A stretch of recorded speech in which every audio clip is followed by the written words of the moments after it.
Hi friends, तर आता आमच्या सोसायटीमध्ये 3 दिवसाचा गणपती असतो तर तुम्हाला दाखवते. दीदी आली आहे काल इकडे घरी. तर आता आम्ही दोघी जाऊन खाली बघतो, गणपती बाप्पाचं दर्शन वगैरे घेतो आणि तुम्हाला पण घेऊन जातो. तुम्ही पण बघा आमच्यासोबत. चल ती जाऊया. चाललो आम्ही खाली. हे बघा आमच्या सोसायटीतली मुलं खेळत आहेत मस्त आणि समोरच असं डेकोरेशन केलंय छानसं. आम्ही चाललोय आता.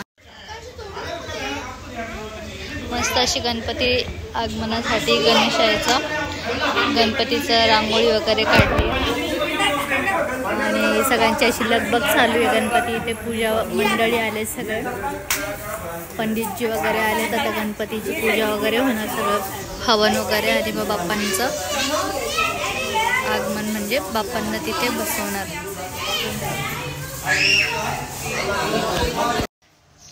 तर फ्रेंड्स तुम्ही बघितलं असेल तिथे छान अशी रांगोळी वगैरे काढली आणि पंडितजी वगैरे आले. तर तिथे होम हवनचा कार्यक्रम वगैरे होईल आणि मग त्यानंतर गणपती बाप्पा तिथे बसवतील. मग तुम्हाला मी परत थोड्या वेळाने, मी आता जाते परत वरती आणि थोड्या वेळाने येऊन परत तुम्हाला दाखवेन बाप्पा कसे, त्यांचं रूप कसं, म्हणजे कुठल्या थीममध्ये वगैरे काय असं ते तुम्हाला दाखवते.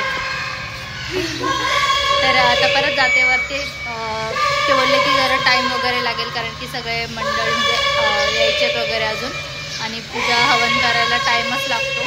तर म्हटलं ठीक आहे. मग दीदीला बोलले चल आपण जाऊया वरती, जेवण वगैरे बनवूया आणि मग नंतर येऊया खाली. तोपर्यंत म्हणजे 12, 12:15, 12:30 तर होतीलच बाप्पांना तिथे ठेवण्यासाठी. त्याच्यामुळं मग म्हटलं चला आपण जाऊया स्वयंपाक वगैरे पण, कारण की यांची तब्येत पण बरी नाही आहे. त्यामुळे वरण भात वगैरे बनवू आणि मग परत मी रिटर्न खाली येईल. तर चला जाऊया आपल्या घरी परत. दीदीला किचन ओट्यावरती बसून कुकिंग करायची आणि कुठलं काय ट्राय करायचं आहे आय डोंट नो.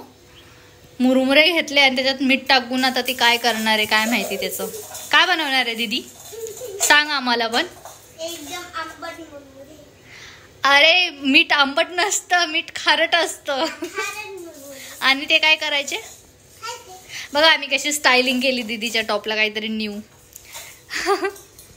छान वाटतंय मस्तच.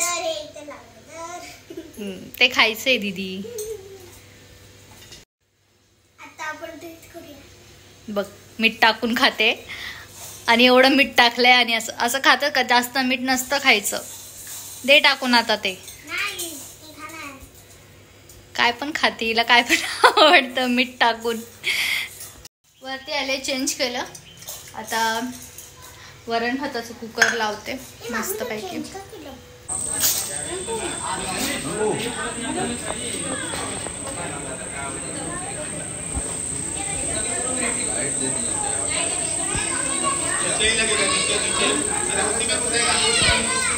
हे आहेत आमच्या सोसायटीतले बाप्पा. तर भेटूया पुढच्या व्हिडिओमध्ये. बाय.